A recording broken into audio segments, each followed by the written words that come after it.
All right, to get us started with Lewis, we'll go to Anthony Dasher and Seth Emerson. Hey, Lewis, good to see you today. How much did the defense need the off week to kind of, I guess, get yourself back on the right track after they lost to Alabama? Um, the bye week for one was kind of unexpected, but I feel like we adjusted well to that. We used the bye week to really get better, per se, not really much rest too much, but focus on our skills, the little ones, the little things we can get better. We didn't really scheme on anyone for bye week. You don't really do much scheming for anyone because you're not playing anyone, but we focused on getting the guys reps, focus on our skills, really. Lewis, when a defense like you all faces an offense like y'all saw at Alabama, LSU last year, what can you all do? Like what better can you all do, or is it just that offenses are ahead of defenses right now? I wouldn't say that for sure. Offenses are ahead of defenses. I mean, you're gonna win some and you're gonna lose some. I mean, it's part of the game, I feel. But mistakes were made on our part, and they capitalized on it, and made more plays. The thing to be said is, we're gonna correct. We corrected, and God willing, we play them again. Chip Towers and Jake Rowe. Yeah, Lewis, just talking about the defensive breakdown specifically, the explosives in Alabama, let's face it, I mean, you guys played them really well straight up, except for a few explosive plays. I know you as a member of the secondary and a safety in particular, that is the big, the biggest thing. So I just wonder what did you guys learn? Obviously Alabama has some incredible wide receivers, but what did you come away with thinking, yeah, we can be better at that, and this is why? I feel that, Alabama has a lot of great weapons on offense, but for us as a whole, as secondary, as a defense, we just got to play our assignments right and stay composed when things aren't going well or how they should, per se. And of course, next time we play a caliber team like Bama or Bama, per se, play to our standard and, not allow certain plays to go by and, capitalize on opportunities, really. Lewis, kind of back to that offense question and how much do you think that the offenses are benefiting from, guys like you, guys like Richard, having that, thought in their head that when a guy comes over the middle, there's a certain way you've got to, strike a guy, or you're going to get a targeting penalty. Do you think that targeting and those things, while making the game safer, has also maybe allowed offenses to maybe work a little bit more freely, knowing that you guys kind of have to temper your enthusiasm a little bit, and you can't really play, a kind of a head hunting game of football anymore? I would say for one, I feel like the safety measures they got there are good in a way, and I don't feel that any way or form. It's just trying to keep everyone protected, per se.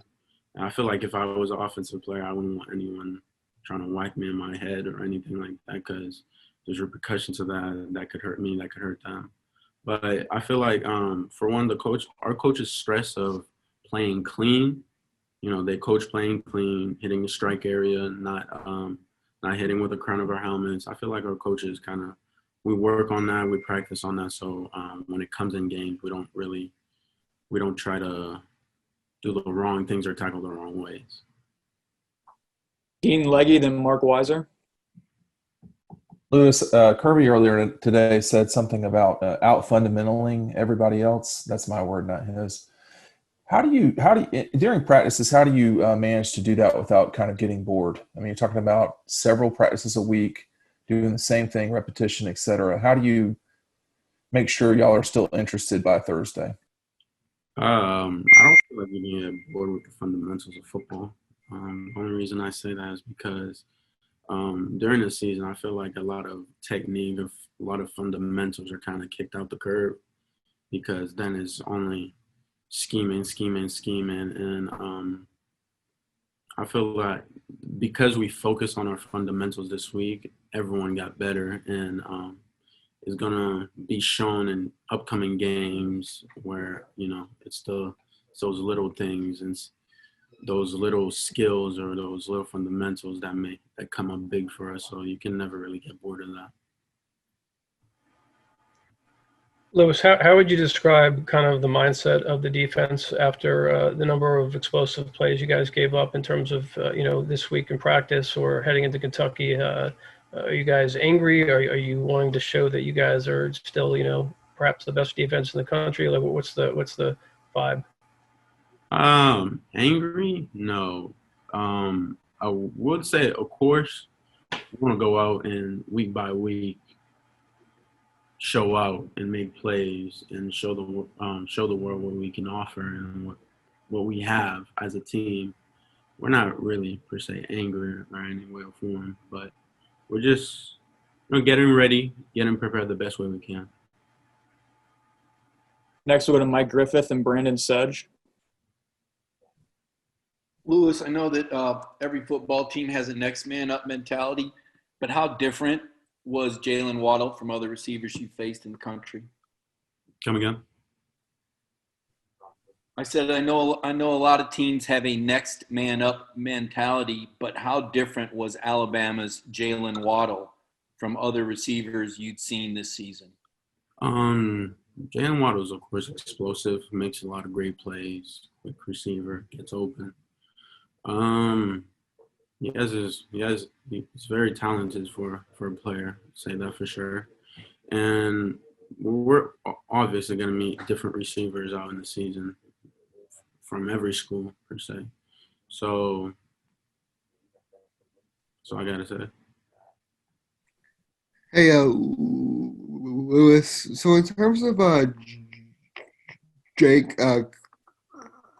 Camarda, in the job that he's done as the punter here over the first half. Can you kind of tell me like where you see his confidence and kind of like his unique personality, I guess, away from the field that kind of leads him to have the success?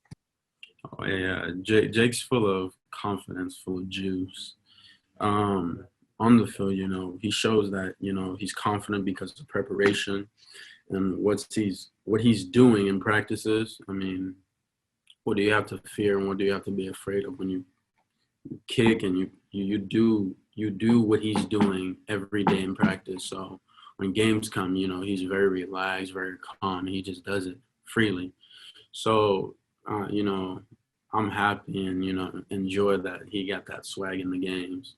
But off the field, he's of course a humble kid. He loves to golf. He loves his word, the word of God. So he's very, very cool guy off the field also. Is there anything like in the hours like before the game, like if y'all are in the locker room or warming up, where you're able to see that he's comfortable? Does he? You don't really see much fear in Camarda, and I feel like that's really a guy you can go to war with and go to get tough games with and know he's gonna come through, because you don't really show much fear or much worry. So that's really something you'll have. We have time for two more very quick questions from Palmer Toms and Connor Riley. Yeah, Lewis, obviously you've talked about Alabama and potentially playing them again several times. How confident, coming out of the bye week, how confident is this team that y'all can run the table and potentially get that rematch? Kirby stresses the fact that, we control our destiny, and I believe that. And, from here on out, we're going to we've been getting everyone's best. And, of course, everyone's going to get our best. But we have a goal ahead of us, and, we're going to work towards that goal. And every day in and day out, we're going to keep progressing until, we get to our goal. Hey, Lewis, does the Alabama performance and the performance you guys had in that game, does that sort of stick with you, or do you sort of just put that sort of away as you move on through the schedule? The points, you said? Just how you guys played in that game, and knowing that, you're not going to face offenses as talented as them going forward, but you still sort of have that experience in the back of your mind. Of course, that's in the back of our mind. I mean, that's why we want to play them again, and we want to get to that place of playing them again, of course. But we'll say that yeah, it's a very bitter taste, very bitter taste. But here on out, we're gonna play as hard as we can, play every team as hard as we can.